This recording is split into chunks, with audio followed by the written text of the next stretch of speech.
Halo, senang sekali bisa ketemu lagi bareng Anda di sesi pembahasan mendalam kita. Hari ini kita punya topik yang kayaknya lagi hangat nih di dunia pendidikan Indonesia. Sebuah inisiatif yang, wah, patut kita simak. In-house training atau IHT soal pengimbasan pembelajaran mendalam, PM, sama coding dan kecerdasan artifisial, KKA. Ini baru aja dimulai di SMPN 1 Bulukumba. Nah, sumber kita kali ini dari kutipan berita ya, yang liput acaranya langsung. Oke, jadi misi kita sekarang, yuk kita coba bedah bareng-bareng. Apa sih sebetulnya inti pelatihan ini? Terus kenapa kok pembelajaran mendalam sama coding AI ini dianggap penting banget? Sampai dibikinin IHT khusus segala. Dan poin-poin penting apa aja yang dibahas di hari pertama kemarin. Kita pengen paham nih, upaya peningkatan kualitas pendidikan ini gimana sih bentuk nyatanya? Bukan cuma acaranya, tapi isi dagingnya gitu. Oke, sebelum kita lanjut lebih jauh nih, mungkin Anda baiknya kita kasih gambaran dikit kali ya. Apa sih sebenarnya pembelajaran mendalam atau PM itu sama coding plus kecerdasan artifisial, KKA? Apalagi di konteks SMP gitu, soalnya istilahnya kedengeran agak canggih ya. Iya, betul. Penting nih buat nyamain frekuensi dulu. Jadi pembelajaran mendalam, PM itu intinya sih geser ya. Dari yang tadinya cuma sekedar ngapalin fakta, jadi benar-benar paham konsepnya. Terus, jadi bisa mikir kritis, mecahin masalah, kerja bareng juga. Nah, wujudnya di kelas itu bisa macam-macam banget. Misalnya nih di pelajaran IPS, ya daripada cuma ngapalin tanggal kejadian penting, siswa mungkin diminta analisis. Misalnya analisis sudut pandang beda-beda dari sumber primer, sekunder, buat bikin argumen sendiri soal penyebab kejadian itu. Atau kalau di sains, ya mereka bikin proyek investigasi gitu, yang agak panjang, bukan cuma eksperimen sekali jadi. Intinya di proses mikir sama aplikasi ilmunya. Oke, oke. Jadi lebih ke ngembangin cara mikir sama pemahaman yang utuh ya, bukan cuma transfer info aja. Terus kalau coding sama kecerdasan artifisial, KKA, di level SMP, gimana tuh? Apa mereka belajar bikin program yang rumit gitu? Biasanya nggak serumit itu kok. Kalau coding di SMP, seringnya mulai dari logika dasarnya dulu. Pakai platform visual biasanya, kayak block coding, mungkin pernah dengar Scratch. Nah, kayak gitu. Mereka bisa bikin animasi simple, cerita interaktif, atau game sederhana. Tujuannya juga bukan buat jadi programmer jago langsung ya, tapi lebih ke ngelatih apa yang disebut computational thinking. Jadi, kemampuan mecah masalah kompleks jadi langkah-langkah logis. Nah, kalau buat AI-nya, kecerdasan artifisial, fokusnya lebih ke pengenalan konsep dasar. Gimana sih AI kerja di sekitar kita? Kayak rekomendasi di platform streaming atau hasil pencarian Google gitu kan? Terus gimana data dipakai? Dan yang penting banget, soal etika sama mikir kritis pas pakai tool AI. Mungkin diajarin pakai tool AI simple buat bantu riset. Tapi, ya itu, ditekankan harus verifikasi info, paham cara kerjanya, nggak cuma copas aja. Ah, iya. Oke, sekarang kita balik lagi nih ke IHT di SMPN 1 Bulukumba. Di berita disebutin kalau acara ini dibuka resmi sama Kepala Bidang Pembinaan Ketenagaan Dinas Pendidikan dan Kebudayaan Kabupaten Bulukumba, Pak Bustang. Dihadiri pengawas bina sekolah juga. Ini kayaknya nunjukin ada dukungan formal ya dari dinas. Betul. Kehadiran pejabat dinas sama pengawas itu sinyal penting loh. Artinya inisiatif sekolah ini sejalan lah ya sama arah kebijakan pendidikan di level kabupaten. Atau paling nggak dapat restu. Ini bisa ngasih legitimasi dan mungkin juga dukungan sumber daya nanti. Tapi yang menurut saya lebih signifikan lagi, bukan cuma seremoni pembukaannya aja nih. Tapi fakta kalau seluruh guru SMPN 1 Bulukumba jadi peserta. Nah iya, itu saya juga catat tuh. Bukan cuma perwakilan atau guru mapel tertentu aja. Implikasinya gede banget dong ya ini. Gede banget. Ini nunjukin komitmen sekolah yang sifatnya menyeluruh, bukan separoh-separoh. Idealnya kan penerapan PM sama KKA ini emang bukan cuma di pelajaran TIK atau sains aja, tapi ya nyebar gitu, lintas mata pelajaran. Nah, ngelibatin semua guru dari awal itu langkah strategis banget buat bangun pemahaman bareng, rasa memiliki bareng terhadap perubahan ini. Ini juga kayaknya ngasih tanda kalau sekolah ngelihat ini sebagai perubahan cara ngajar yang fundamental, bukan cuma nambah skill teknis sesaat. Dan ada istilah kunci nih yang dipakai, pengimbasan. Apa ya makna strategis di balik pilihan metode ini? Istilah pengimbasan ini menarik sih. Artinya, pelatihan ini nggak selalu datengin narasumber dari luar buat semua materi, tapi justru manfaatin guru sama kepala sekolah yang udah pernah dilatih sebelumnya buat ngelatih teman-temannya. Ini model desentralisasi ilmu gitulah. Kelebihannya jelas ya. Lebih hemat biaya pastinya, terus konteksnya lebih pas karena pelatihnya kan paham kondisi sekolahnya sendiri. Dan ini juga ngebangun kapasitas sama rasa percaya diri di internal sekolah. Tapi, nah, disinilah letak insight-nya sekaligus potensi tantangannya juga. Tantangan tantangan gimana tuh maksudnya? Tantangan utamanya itu gimana mastiin konsistensi kualitas penyampaian materinya. Sama pemahaman antar para pengimbasnya itu, guru yang ngelatih ini. Apa ada standar materi yang jelas? Terus ada mekanisme pendampingan atau semacam quality control gitu nggak? Buat mastiin semua guru dapat esensi yang sama. Sumber kita sih nggak detail soal ini ya, tapi dalam prakteknya, suksesnya model pengimbasan ini bergantung banget sama aspek ini. Kalau berhasil, wah, ini model penyebaran inovasi dari dalam yang efektif dan berkelanjutan banget. Poin yang relevan banget ya buat dicermati pas implementasinya nanti. Oke, sekarang mari kita bedah materi hari pertama. Ada 3 sesi utama nih. Yang pertama, kebijakan tentang pembelajaran mendalam. Ini disampaikan sama pengawas Bina, Bapak Samsudin. Kira-kira apa ya isi sesi kebijakan ini? Sesi kebijakan yang disampaikan pengawas itu biasanya fungsinya kayak payung hukum atau landasan filosofisnya gitu. Ngasih kenapanya. Kenapa sih sekolah perlu gerak ke arah pembelajaran mendalam? Kemungkinan besar ya, isinya ngacu ke kebijakan kurikulum nasional. Kayak kurikulum Merdeka kan emang nekenin pembelajaran yang fokus ke siswa sama pemahaman mendalam. Terus juga tuntutan skill abad 21 itu mikir kritis, kreatif, komunikasi, kolaborasi. Mungkin juga visi pendidikan daerah.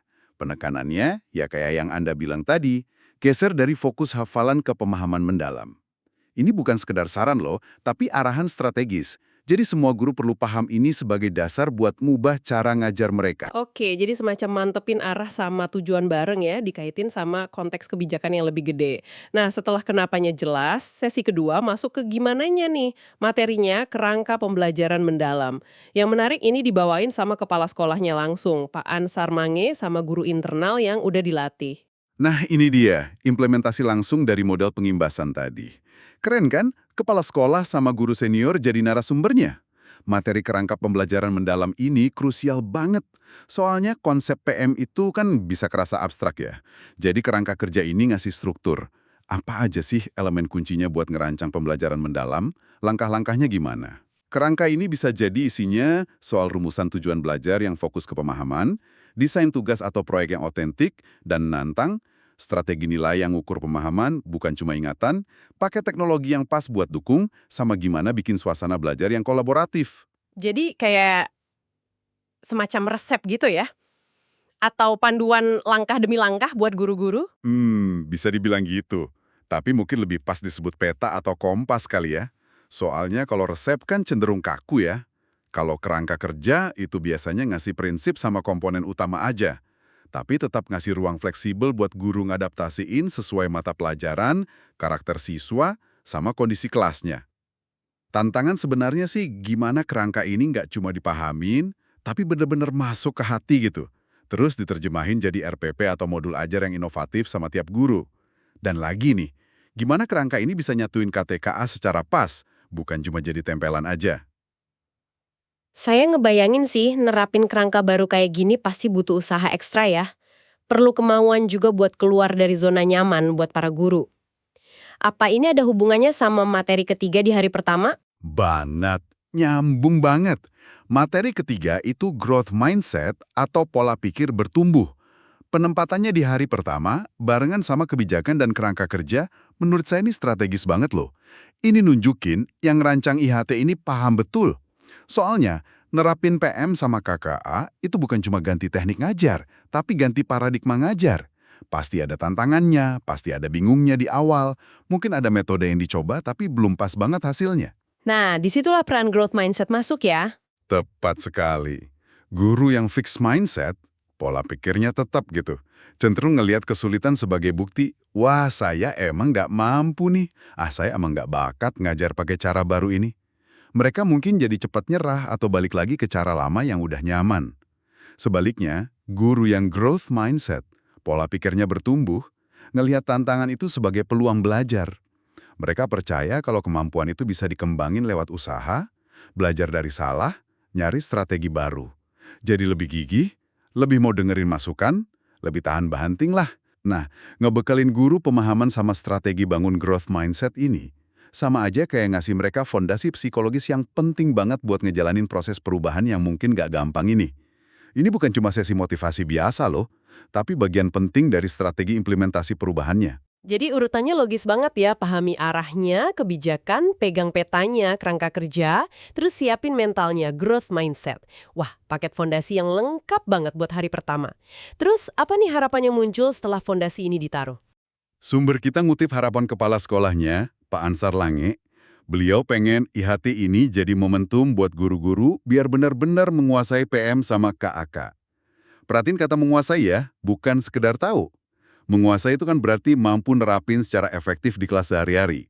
Ini nunjukin ambisinya tinggi. Dan ujung-ujungnya dampak yang dituju ya siswa pastinya. Iya, visi akhirnya yang ngehasilin siswa yang nggak cuma pinter secara kognitif, paham materi gitu, tapi juga punya apa yang sering disebut kompetensi abad 21 itu.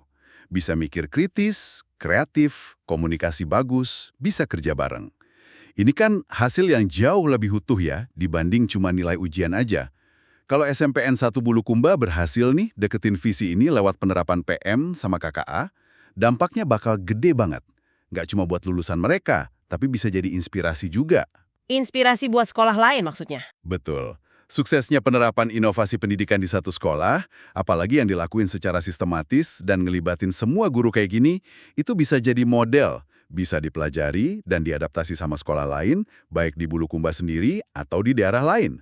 Tentu kondisi tiap sekolah beda-beda ya, tapi prinsip dasar sama strategi yang berhasil itu bisa ditiru. Fokus ke critical and creative thinking ini relevan banget sama kebutuhan masa depan, di mana kemampuan adaptasi sama mecahin masalah kompleks itu jadi kunci. Dan penting juga nih dicatat, kalau ini bukan acara sekali jadi terus selesai ya, pelatihan ini lanjut beberapa hari. Agendanya implementasi yang lebih spesifik per mata pelajaran. Ini nunjukin keseriusan bukan sih? Ini nunjukin kalau IHT ini dirancang sebagai sebuah proses, bukan cuma event sesaat. Pembahasan implementasi spesifik per mapel itu penting banget. Disitulah konsep PM sama KKA yang mungkin tadi kerasa umum bakal dibumikan ke realitas kelas biologi, matematika, bahasa, seni, dan lainnya. Ini tahap di mana guru benar-benar bergulat gitu, mikirin gimana nerapinnya dalam konteks materi yang mereka ajar. Kelanjutan ini penting banget buat mastiin ilmunya nyampe dari teori ke praktek. Oke, kita udah ngupas lumayan dalam nih soal IHT di SMPN 1 Bulukumba. Sekarang, yuk kita coba tarik beberapa intisari utamanya. Dari obrolan kita, apa sih poin-poin paling penting yang perlu Anda ingat? Mungkin saya mulai dari gambaran besarnya dulu ya. Pertama, inisiatif SMPN 1 Bulukumba, ini contoh proaktif sekolah ngerespon tuntutan pendidikan modern. Fokusnya di dua pilar penting, pembelajaran mendalam, PM, buat kualitas pemahaman, sama coding AI, KKA, buat literasi digital dan komputasi. Kedua, pelibatan seluruh guru sama penggunaan metode pengimbasan. Ini nunjukin strategi implementasi yang sistemik dan upaya bangun kapasitas internal secara berkelanjutan. Saya nambahin ya. Ketiga, struktur materi hari pertama itu strategis banget. Bangun fondasi lewat kebijakan, arah dan kenapanya, kerangka kerja, panduan praktis gimananya, sama growth mindset. Siapin mental guru. Ini bukan cuma urutan materi biasa, tapi alur yang dirancang buat nyiapin perubahan secara utuh. Keempat, harapan akhirnya jelas, ningkatin kualitas pembelajaran yang hasilin siswa dengan kemampuan mikir kritis dan kreatif. Visi yang relevan banget sama kebutuhan masa depan. Dan sebagai lapisan analisis tambahan nih, yang patut diapresiasi itu pendekatan komprehensifnya. Ini bukan cuma pelatihan teknis soal PM atau KKA aja. Penggabungan antara landasan filosofis, kebijakan, panduan praktis kerangka, sama penguatan psikologis growth mindset nunjukin pemahaman kalau inovasi pendidikan itu kompleks, butuh dukungan di banyak level.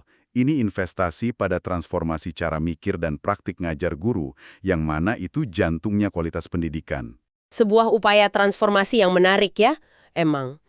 Baiklah, demikian tadi penelusuran mendalam kita soal in-house training, pembelajaran mendalam, dan coding serta kecerdasan artifisial di SMPN 1 Bulukumba. Ini berdasarkan sumber yang kita analisis bareng-bareng tadi. Semoga obrolan kita ini ngasih Anda perspektif baru ya tentang gimana sih inovasi pendidikan itu bisa digulirkan di level sekolah dengan segala kerumitan dan potensinya. Dan sebagai penutup nih, ada satu hal yang mungkin bisa jadi bahan renungan buat Anda. Ngelihat upaya kayak di SMPN 1 Bulukumba ini, coba deh renungin. Di lingkungan Anda sendiri, entah itu sekolah, kampus, tempat kerja, atau bahkan komunitas belajar, gimana sih institusi atau kelompok itu nyiapin orang-orangnya, terutama para pendidik atau fasilitator, buat ngadepin tantangan masa depan? Sejauh mana fokus dikasih buat ngembangin kemampuan mikir mendalam, adaptasi sama teknologi kayak AI, dan mungkin yang gak kalah penting, nanemin pola pikir bertumbuh buat nyambut perubahan. Pertanyaan reflektif yang penting buat kita semua pikirin ya. Terima kasih banyak Anda sudah menyimak pembahasan mendalam kita kali ini. Sampai jumpa di penelusuran berikutnya.